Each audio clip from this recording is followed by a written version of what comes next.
Hello সুপ্রিয় শিক্ষার্থীবৃন্দরা, সবাইকে জানাই বাংলা সম্ভারের পক্ষ থেকে স্বাগত।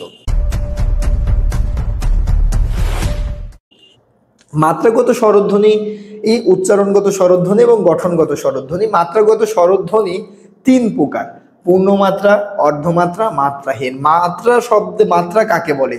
আমরা কোনো বর্ণের উপরে যে একটা লম্বা দাগ দেখি, এটা সোজা কথায় মাত্রা, বা উচ্চারণ ভেদের এক নিঃশ্বাসে উচ্চারণের যতটুকু উচ্চারিত হয় সেটাকে মাত্রা বলা হয়।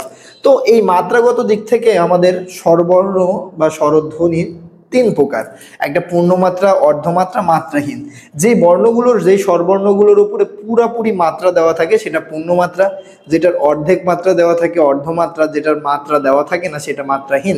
যদি আমরা এখানে দেখি, দেখেন অ পূর্ণমাত্রা, আ পূর্ণমাত্রা, হ্রস্ব ই, দীর্ঘ ই, হ্রস্ব দীর্ঘ, এইগুলোই আমাদের পূর্ণমাত্রা। তাহলে আমরা পূর্ণমাত্রা স্বরবর্ণ বা স্বরধ্বনি, স্বরবর্ণ কয়টি দেখতে পাই?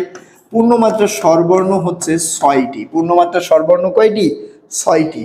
আমরা অর্ধমাত্রার স্বরবর্ণ দেখতে পাই একটি মাত্র, রি। অর্ধমাত্রার স্বরবর্ণ দেখতে পাই একটি, সেটি কি? রি। আর মাত্রাহীন স্বরবর্ণ দেখতে পাই 4টি। মাত্রাহীন স্বরবর্ণ কয়টি? 4টি।